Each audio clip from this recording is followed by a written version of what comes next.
Today we have Kevin Shoemaker. He is the lead RF engineer for Advanced Spectrum Monitor at NRAO. He was born in New York City, educated at the University of Colorado, and has worked at NIST, Ball Aerospace, Lockheed, Raytheon, and L3 Harris. He founded Antennas America, a public company still in operation, and has produced 17 patents, 12 books, and numerous papers. Kevin is a flight instructor and merchant marine master. All right, the floor is all yours, Kevin. Okay, well, thank you, everybody. Very much appreciate you being here. I do want to thank you for the privilege of your time on this particular topic. I'm going to talk about the history and development of amateur radio over the years, and I'm going to start pretty far back and discuss, who came up with the idea of radio in general and how it evolved from ancient Greek all the way through modern times. And ham radio has been a fantastic resource for education purposes, for understanding designs of antennas and radios, and is populated by a whole bunch of luminaries, many of which, in fact, work here at NRAO. Oops, stand by for a second. So here's what I'll talk about in detail on the history and discovery of the development of radio in general, which is a pretty interesting story. The early radio stations and operations and early amateur radio, which has started roughly around 1910 and 1917, there were some rules in effect for the operation for amateurs. We have some very serious and deep connections to radio astronomy, which I'll go over. And I'll give kind of an overview of some of the radio stations development over the years. And that includes from spark gap to integrated circuits. So there's quite a range of things to discuss there. The applications are numerous, hundreds, not just a few. And there are some quite famous radio operators, and as I mentioned, several of them work with us at NRAO. And then lastly, I'll talk about some of the nuances of ham radio and amateur radio. We are in space, in satellites, so we are on the ISS, the space shuttle, all over the world. There's a significant amount of activity as we speak, and there's just been some incredible developments along the way. So we'll get started here. So the person who really started it all in many aspects is Thales. He is known as a father of philosophy and created the thought process for thinking about who we are and why we're here and what we should be doing. And he was exceptionally intelligent, and he did things that very, very few people did at that time. One of which was to take a lot of notes. And by doing so, he discovered trends. He watched the weather. He watched the stars. He watched how certain plants and trees growed, and he was very, very meticulous about understanding the trends that could be derived from taking data and notes. And as a consequence, he was able to predict solar eclipses, and he probably most importantly predicted olive growth. So the farmers at that time, it was a very agrarian society in Greece at that time.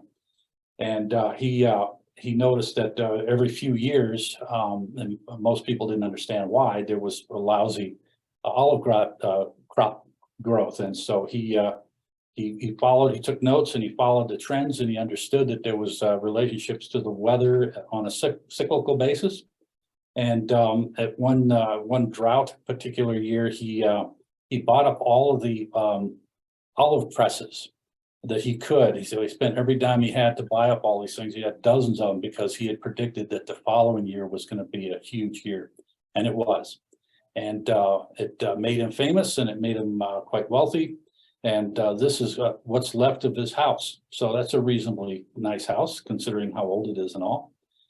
He used what math was available, applied it to daily life. And as far as the radio portion of it, he messed around with rubbing silk on wool and amber, and lodestones had been used in cups, for instance, as crude compasses for navigation purposes on the waterways. And he was able to understand and observe an effect where the discharge of sparks from amber and such would have an effect on the lodestone. So he said there's some connection between the magnetism and the electricity.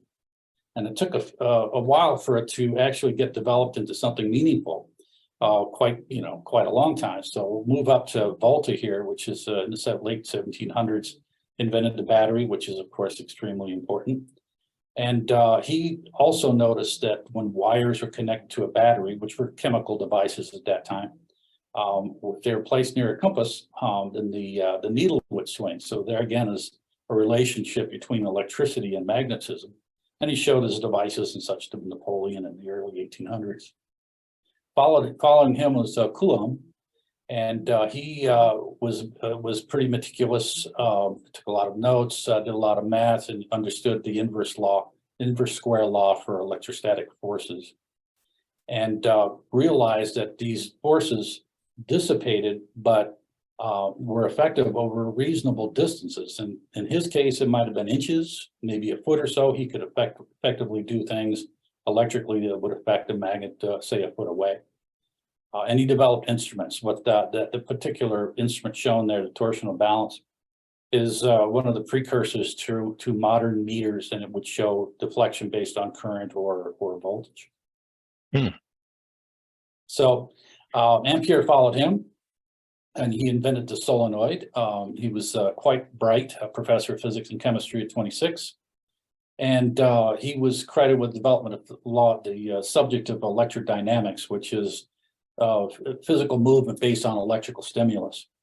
And invented the galvanometers, you can see there, which is another form of a meter showing current and voltage. Notice also at the bottom in blue that I put Maxwell's fourth law. That'll become important here in a second. Gauss, another extraordinary human being, was quite bright. He was a child prodigy, and he was starting to quantify the action of magnetic fields and with formulas, and understood how charged particles generated magnetic fields. So now we're getting closer to understanding, for instance, why there are magnetic fields around a magnet. If you put a piece of paper over it and you have iron filings, you'll see that there are curves generated. And he started to understand why that occurred. And of course, you see two laws that he is responsible for with regards to Maxwell. And you could read the details there. But the important part is that everything is in a loop. There are no monopoles per se. So magnetic lines of force always have a beginning and an end that loop around. And that's how antennas work, and that's how circuits work, et cetera, et cetera. So Faraday followed him, a very interesting character, and essentially dedicated his life to research in electromagnetics.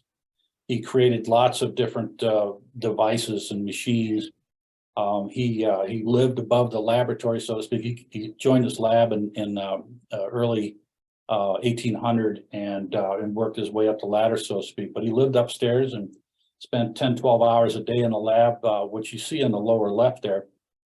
And at that time, labs were chemical, they're places with a significant amount of chemicals that they would mix together for various effects, including the creation of batteries or even trying to make gold out of lead. So anyway, he was a very dedicated person, and so dedicated that the wealth of knowledge and papers and lectures that he gave was recognized by royalty and all of the universities in his area. And so he was offered the presidency of the Royal Society, just like Newton was president, and also a knighthood. And he turned him down, and the reason is because he was busy. So that's dedication for you. Notice also he's responsible for the third law, time-changing magnetic fields, which is going to be important in a second. So the person who brought it all together, James Clerk Maxwell, was a Scottish physicist and incredibly bright person. He wrote a book, actually it's a 2-volume book, treatise on electromagnetism. Let's say 400, 500 pages worth of mathematical formulas. Pretty dense stuff, but he made some extraordinary discoveries in that book. One I'll mention is, for instance, he understood permittivity and permeability, which are constants that we use in antenna theory and electromagnetics in general. And he realized that if you multiplied and took the square root and the reciprocal of that particular number, that magically showed you the number 300 million, which happens to be the speed of light. So he mathematically derived the speed of light from measurements in the laboratory by the folks that I just mentioned. He created the first color photograph by using the three color method, which is three different lenses and partially exposing a plate and then adding them all together. He did a lot of different things. One of the last interesting things I'll tell you he did was he took a top and cut it up. He quartered it out, for instance, like you would a pizza, and colored all of the sections different colors to prove that light is made up of all colors. And then he would toss the top and make it spin, and the colors turned into white colored light, as you can imagine, which is a pretty cool effect. And then he left us early at age 48, which is a shame. His work was on the shelf, so to speak, for, I would say, decades. I have the book.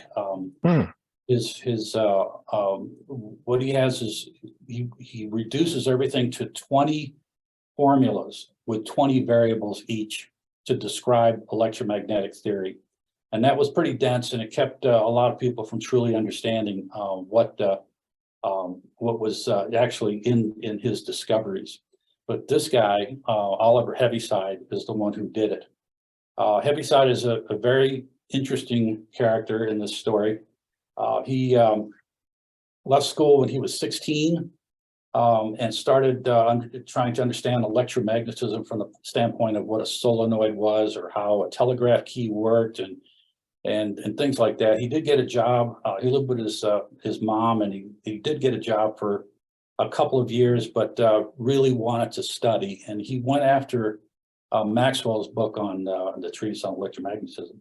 He spent a year and a half on it and called it the greater and the greatest book he has ever written, and that it was filled with great discoveries. He taught himself vector calculus and reduced the 20 equations, 20 variables each, down to a handful, 4. They're quite simple. I'll show you that in a second. But along the way, he designed and distributed basically the coax cable, which we use everywhere for everything. All radios and antennas, everything has a coax. He designed that, and he came up with terms like impedance, inductance, and conductance for people that do work at NRAO probably recognize those names. And he said he predicted mathematically that there should be a layer above the Earth that would be reflective, made of ionized particles. And that was coined the Heaviside layer for a while. And as he published, and it was hard for him to publish initially, but there were a couple of professors that understood what he was doing and were remarkably impressed. He ended up getting together with Heinrich Hertz, and they together created the first radios, essentially. In other words, first transmitter, first receiver. And the equations that he came up with and worked with Hertz were known as the HH, up until 1936, when Albert Einstein said, you know, to be fair, these are derivations of Maxwell's equations, and we should really call them that. And to this day, we call them Maxwell's equations. The equations themselves look like this. A little scary at first, but you can imagine 20 equations with 20 variables each reduced to these 4 basic differential forms here.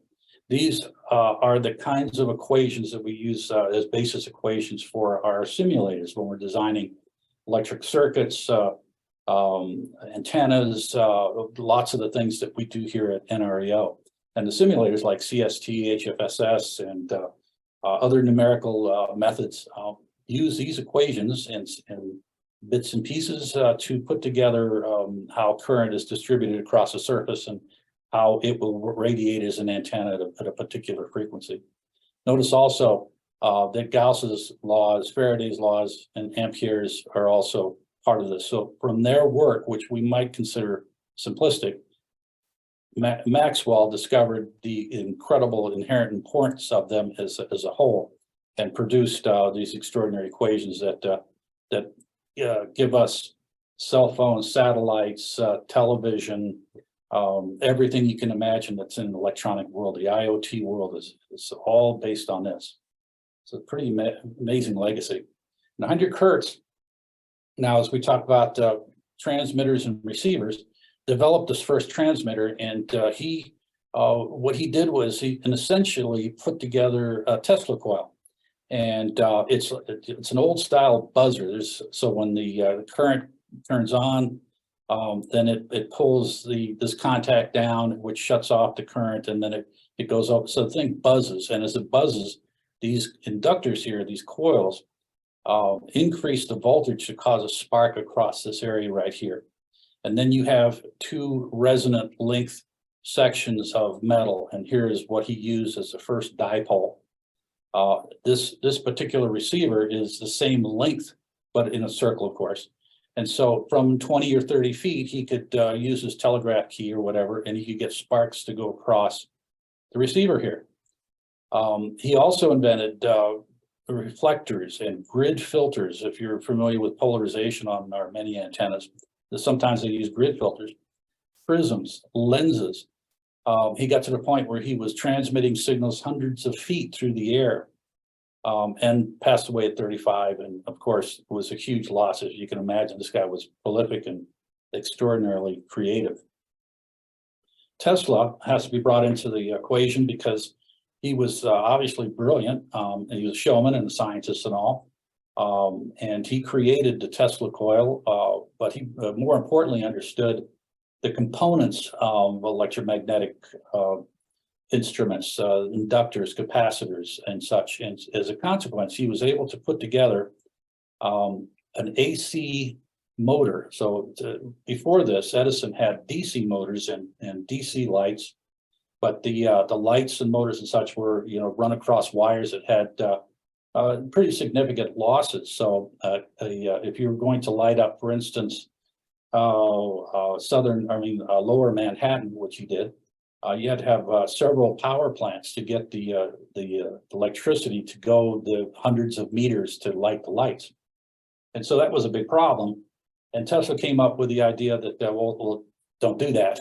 So in other words, don't have DC, but have an alternating current where you can have current moving back and forth as opposed to just going in one continuous loop. And as a consequence, the losses in the lines are 1/1000th of a DC kind of setup. And that's what we use today. So all the lines that you see outside your office window and everything, those are all AC. And of course, we have transformers in our computer. Everything works on AC for obvious reasons. But it turns out that the AC motor is also the first oscillator.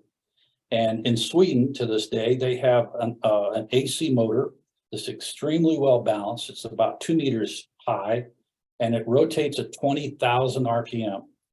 They take this motor, they modulate it with a telegraph key, and they take the output of the motor and they connect it up to a series of telephone poles that go on for miles.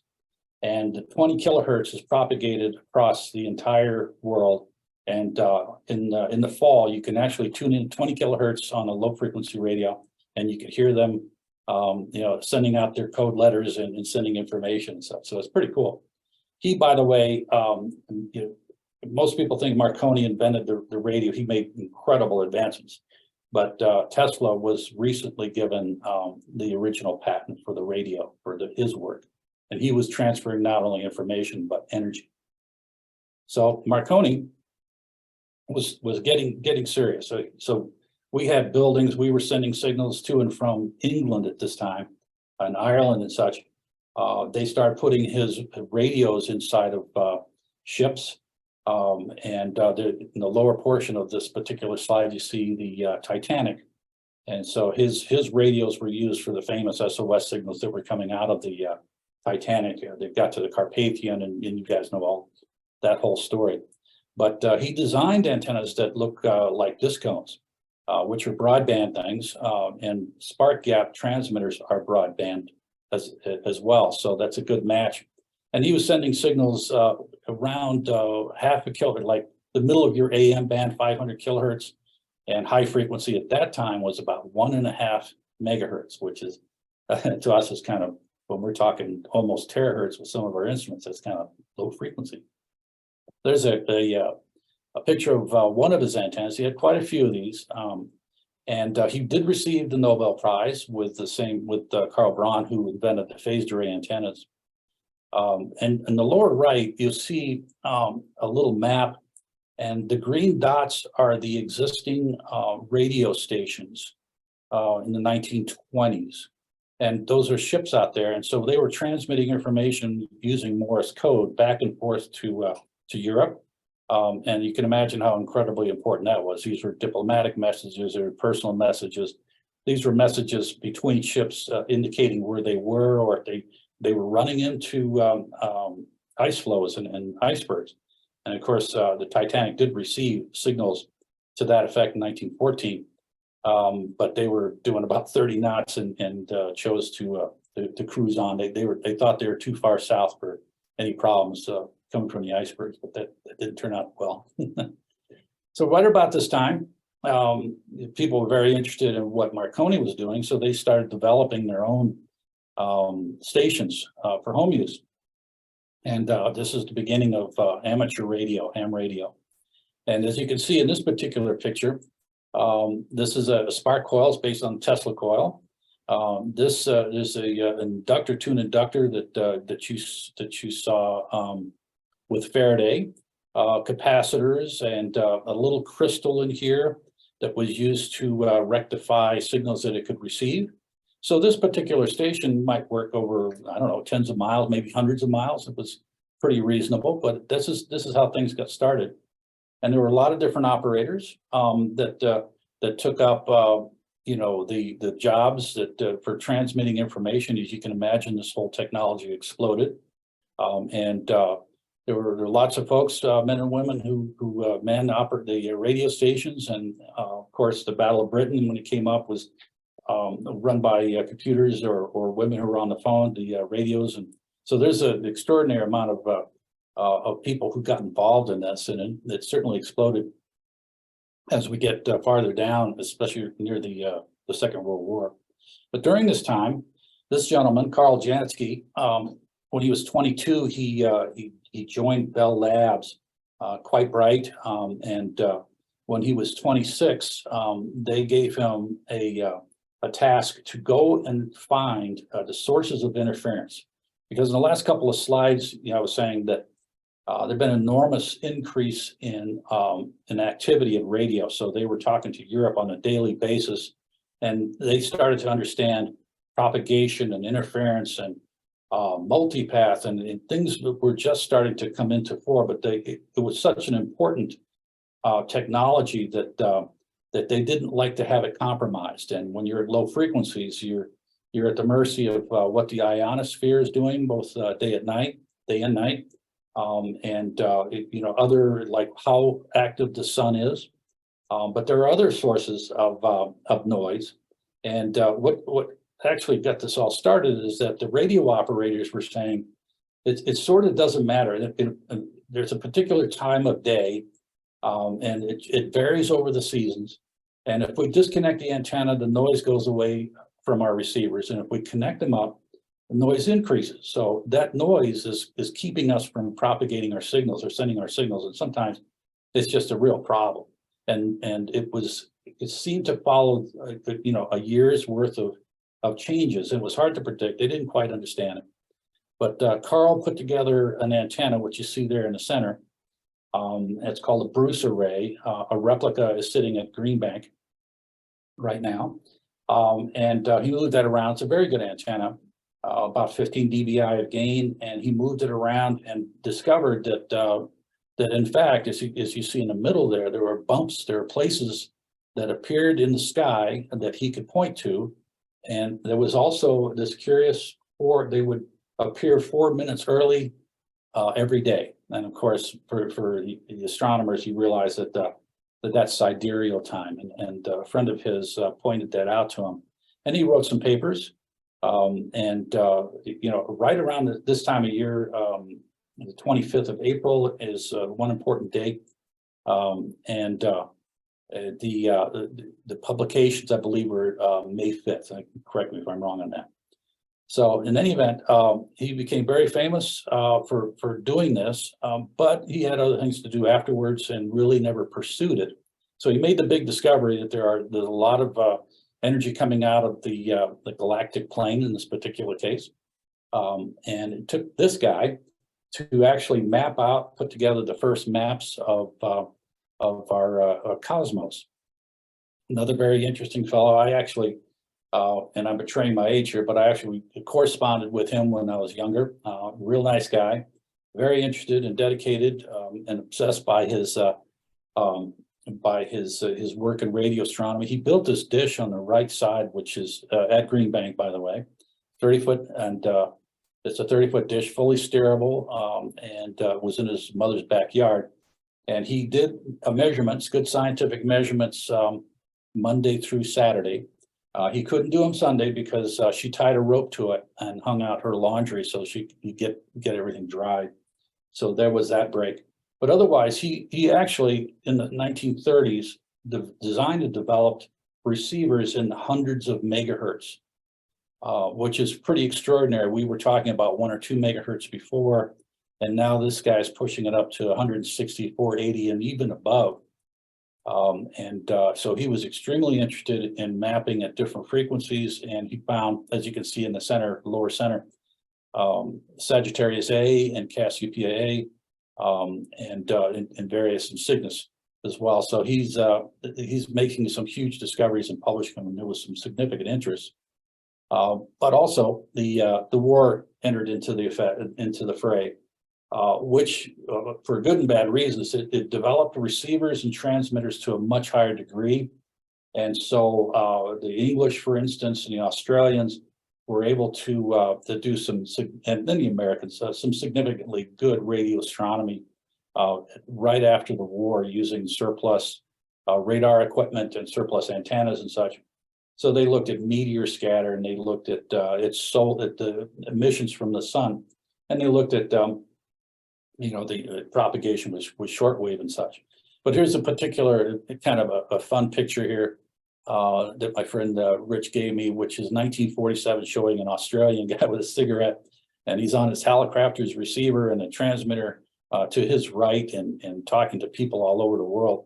Notice all of those cards; those are QSL cards, and they represent radio stations all over the world.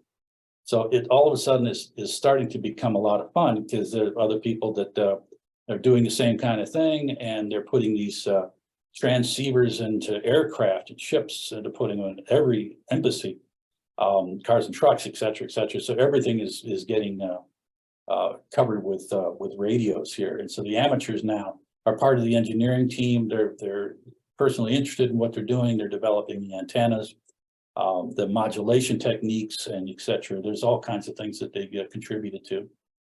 So it developed up into the, to the present day. Let's just talk about this. This is my equipment, but it's a combination of 2 eras.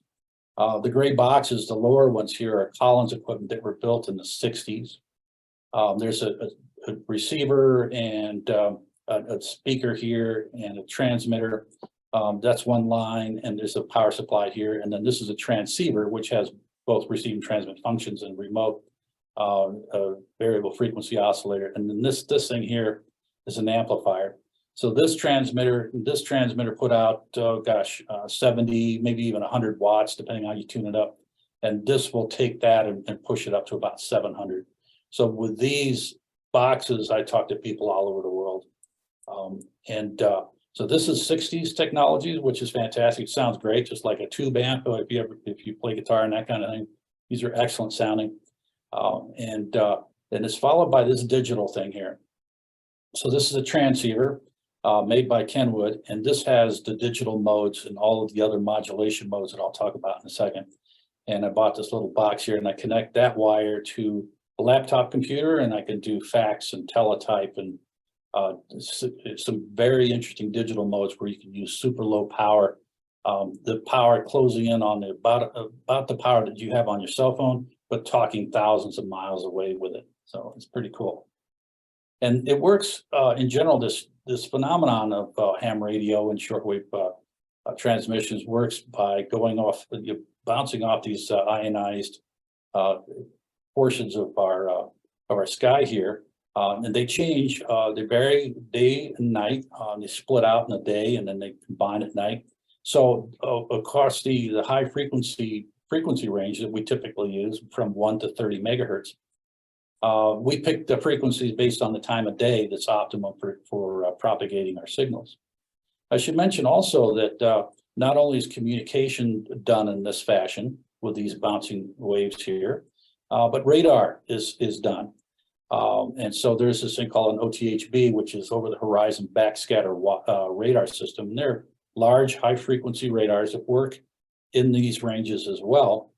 And they can send a signal from, let's just say, Dover, Maine, and propagate across towards the southern Atlantic, and they can see the ships, they can see the aircraft, they can see the wave heights, they can see the currents, as they, by using timing their technique for whatever bounce they're going to look at. So there's multiple bounces in here, and they gate them so that they're looking at a spot, for instance, in this area.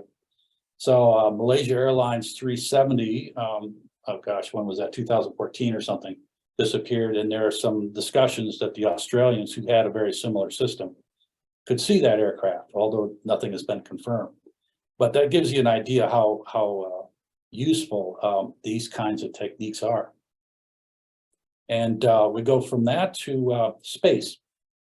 In the space shuttle, I had the honor of having an antenna, ham band antenna on it. It was actually the way that what they asked me to do was put together was a backup system, which turned into ham radio.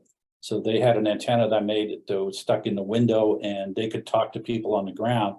And this started a big trend, very important trend. So the ISS is up now, and the ISS has several ham radios. And they talk to people on the ground all the time. And I'll give you some more information about that here in a second. But there was a time when every astronaut, it was mandatory for them to have at least a technician ham radio license for this the extra communications. And so what do we do in amateur radio? What kinds of activities? Not only do we talk to people around the world, but we do a lot of public service. Whenever there are disasters, earthquakes and hurricanes and floods and tornadoes, there's always ham radio operators that are in that area and outside, where information transfer is critical. So we have handheld devices, for instance. And if the cell network goes down in your neighborhood and a tornado goes through it, after a tornado goes through, well, they make contact and they can coordinate EMS services and sheriff and all these kinds of things. So it's been a very important thing. And it's, there are a lot of groups that practice and get together with these things. I'll talk to you a little bit about that in a second. There's a thing called APRS, Amateur Packet Radio System. And what that does is allows you to make a small device. Let's just call it that little thing right there. And it has a GPS receiver on it and a small transmitter and a little battery. And that device can be put in a car or a truck or whatever, or an airplane or a boat. And there are programs that you can go, for instance, the Tucson Amateur Radio Club has these GUIs here where you can actually track that. So they're put on balloons quite frequently. In fact, I did it several years ago for a company called Pioneer Astronautics. And what we were doing, we were sending these balloons up that were pretty large. I mean, they were 150 feet tall. And we would send them up to 80 or 90,000 feet with an APRS system I designed on it.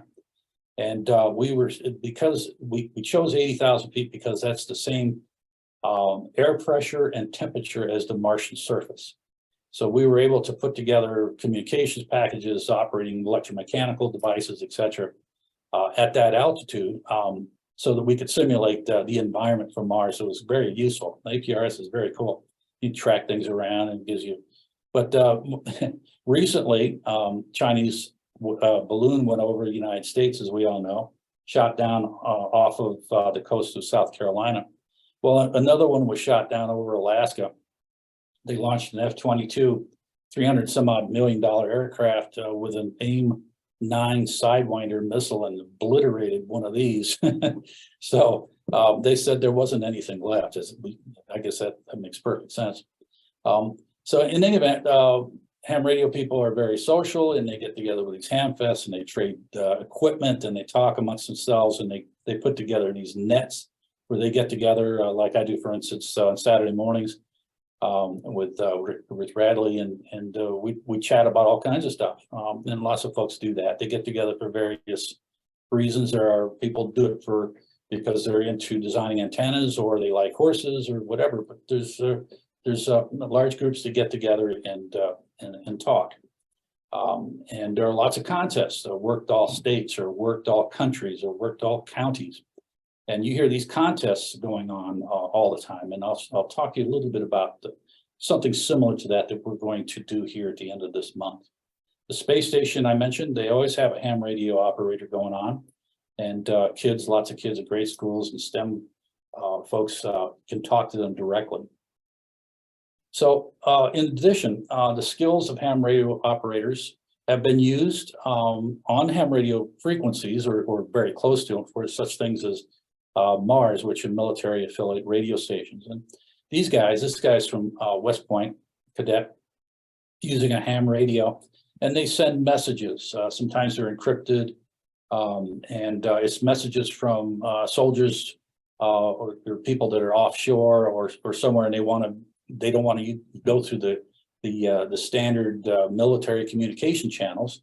But they want to let their loved ones know that they're fine and they're going to land in Djibouti, or whatever it happens to be. So that's a very important function. And there are a lot of amateur radio operators that work with the military to get those messages across, and it's greatly appreciated by the families of the people who have been deployed. And in the South Pole, and I've talked to these guys, actually, they have a ham radio system. Very sophisticated. They have towers with these large antennas on them, multiple operators, and any ham radio operator, if they're on the right time, point their antennas toward these guys, they can talk to the folks down in the South Pole. And many islands have, as you'll find out here, many islands have ham radio systems. People talk to them all the time. Military ships and aircraft all have them. Air Force One has one. The Airborne Command Post, the E3Cs and such, have ham radios. And back in the 60s, Mercury and Gemini spacecraft had operations in the 50 megahertz band, which is to us 6-meter ham band. And so the NASA tracked Mercury and Gemini spacecraft and communicated with them by using techniques that were developed by some ham radio operators and other engineers. So on the public service stuff, a little bit more detail. This is, as I mentioned, there's disaster and medical deployment and very important services that these guys, provide for us. A lot of them, you see their truck or car go by and they have a big antenna on it with a funny license plate. Well, they're probably helping out in some shape or form with this public service. So it's an incredible thing to do. I am in particular a member of the Goochland Amateur Radio Team. So it's just, you need to be a ham radio operator. And it turns out 2 years ago, the radio system in Goochland County went down. And I mean, the sheriff and the ambulance and fire, all of that went completely down. And so they called us out, and I wasn't there in particular, but they called the guard out. And these amateur radio operators went to each of the fire stations and to the hospital and to the sheriff's station. They coordinated communications for a couple of days before they got their regular system up and running, which was pretty cool. That's an important service. WinCom, I want to mention also, we're all familiar with emails, but if the email system or internet happen to go down, there are ways of sending emails through ham radio frequencies as well. So you can send data, text, all kinds of things, pictures. That's an important thing. And then 1960s, I wanted to talk about a little bit. Ham radio operators decided they wanted to put satellites in space. And here, and if anybody's familiar with designing and building satellites, this is quite comical. Normally, you have a bunny suit on, and you have your booties on, and you have a shower cap and white gloves, and you're extremely careful with the cleanliness of designing and building satellites and how you put it together. And there's lots of quality control folks around, but in this case, this guy's doing it on a card table. This particular one, AMSAT, amateur satellite, launched. It was very, very effective, but it just shows you how somebody's hobby, and you can see the transceiver and receivers and stuff back here, turned into something quite interesting, making a satellite that is useful for communications and other purposes. And as it turns out, just about every country in the world has followed this path. So you go to a small country and they want to have a satellite in space like everybody else. Well, the smartest and most efficient way of doing that is to put together a ham radio band satellite, because the equipment's readily available. You can get all this stuff on Amazon. And then the price of launching from SpaceX in particular is just plummeting. So putting up a satellite for your purposes, be they scientific or amateur radio, can cost a few $100,000 now, which is extraordinary. And oh, by the way, there's some famous ham radio operators. Yuri Gagarin, the first person in space, of course, Marlon Brando, Priscilla Presley, and you probably recognize all these guys. Even during this show with the Munsters, Herman Munster, Fred Gwynn was his real name, was a ham radio operator, and he would operate the radio on the show during one of their seasons, and Tim Allen, of course. So there's quite a few people, but we should include most, if not all, astronauts, political figures, kings and queens. Tons of people have radios that they talk to folks with, and then of course numerous engineers and scientists, as you would expect. But it's quite prolific with some important people here. And then briefly, I want to go over and show you some of the international appeal for this. So I mentioned, this is just one out of 30 pages. So these are the countries that have amateur radio clubs or societies or whatever. And this is just a few of the A's. Notice here in Australia, world's first and oldest national radio society, founded in 1910. So they were in this game a long, long time ago. But there's of course, every country is represented. And the modulation techniques that we use are some of which are familiar, some of which are not. But CW is continuous wave. That's code. That's Morse code. And amplitude modulation, you're familiar with that on your radio set in your car, and FM as well, frequency modulation. And then the really good engineers put together other alternative modulation techniques that made signals go farther with less power. Sideband is one of those. Teletype is this one. Faxes we're familiar with, but in this case, they send faxes. I listen on the radio that I showed you on the upper left there to stations transmitting weather information to ships in the Southern Atlantic or the Caribbean or the Pacific. And they send over satellite pictures. They send over forecasts from NOAA and such, but that's all fax. Slow scan TV is how we saw Neil Armstrong step off of the excuse me. And so that was, the technology that they used then, we use now. We have a higher speed stuff as well. There's encryption, of course. Spread spectrum was the design developed by Hedy Lamarr and some other folks I know that really put it into serious military use, and they're all ham radio operators. And the low power thing I'd mentioned before, and that is that it's called QRP, low power ham radio transmission, and folks put together a couple watts. I have 700 watts, but they'll put 2 or 3 or 4 watts together and talk to England from here under the right propagation conditions. So it's pretty cool. And a few more things. There's voice, the different types of voice modulations, image modulations, text, and the digital modes.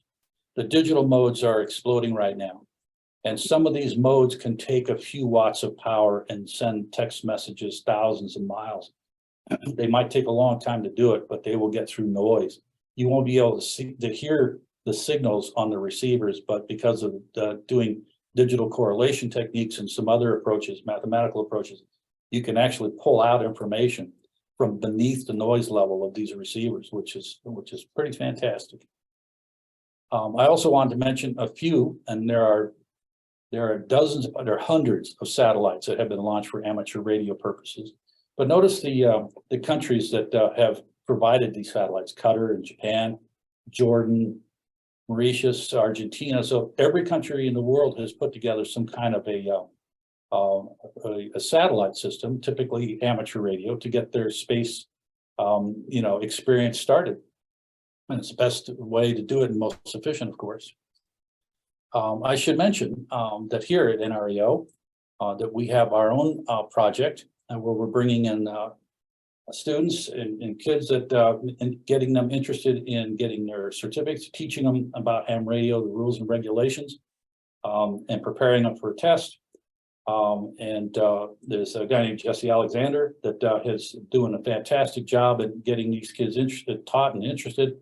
And Lindell, there's a bunch of folks that are on the NRDZ, in the NRDZ area here, that are part of this whole effort. And they're doing an incredible job bringing kids that could be, underprivileged or, whatever, to get them interested in this and give them tools, for their future. So this is not only STEM, but just anybody who's interested. There's Jesse right there, and some of his students. Like I said, he's done a great job. He's got these kids into the technician program, which is the first level of ham radio operations, and he's done 7 of them, and he's got several of the 7 who are going to go to general, which allows them to use equipment like I do and talk to people all over the world. So he's done a great job.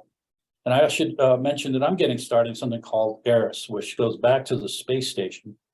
So you join this group and you get some equipment, you go to a school and you take, I'll show you a picture of an antenna, a little antenna. And when you know the space station is going overhead and you've coordinated with NASA, you can have the kids from that school talk to the astronauts directly. And it's a really big deal. And this is Sunita Williams, one of the more famous astronauts. And she's talking to folks when she was up in the ISS. I think she was up several times, but they did it in the space shuttle for every flight. And ISS, as I mentioned, has several different transceivers on it. Bit more information. Kid holding the antenna, so you have to point to where the ISS is going to be for a nice strong signal. But these are allowing kids to feel like they are empowered to learn more about technology and engineering, and the astronauts are fantastic in terms of getting them to understand that, yes, you could do that. You could actually be here in the ISS. You are capable and have all the tools that you need, especially with good teachers and professionals around them to help them out. So that's a very cool thing to do.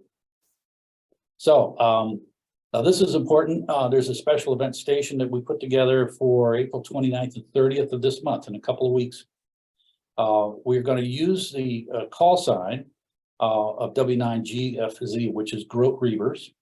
So there are people here in Charlottesville, in West Virginia, and in New Mexico who are going to be assisting. There's going to be a lot of people whose names you recognize, Ken Kellerman and Rich Bradley.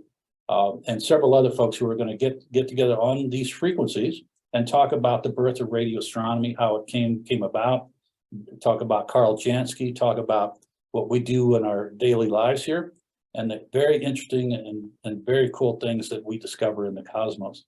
And if they contact us, which will be, they'll give us their call signs, we'll send them a certificate and a QSL card, which is those little cards I showed you from that Australian radio station. So for people who don't have a radio, they can go to these websites and tune in the frequencies that I have there. And I provide these slides to anybody who wants them.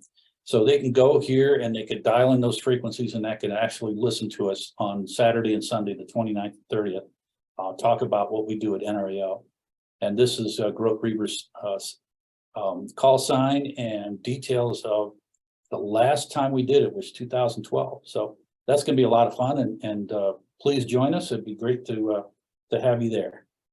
So if there are any questions, I know it was a lot of stuff in a short amount of time, but if there are any questions, I would be honored to answer them. I have a question. I'm sorry for all. Oh, please. My ex call is Italy Whiskey Zero Hotel Juliet Romeo, Hotel Japan Romeo. Oh, wonderful. I am no more. I am not more ham radio. I say bye. I decided to say bye at my call. Why in January of this year? Why at this point of my life, I decided to remain in America. My wife is American, etc., etc. I'm sorry for my English. Oh, that's okay. I talked to somebody, assuming you're from Italy.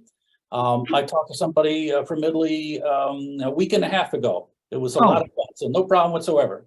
Thank you very much. I have a question only for curiosity.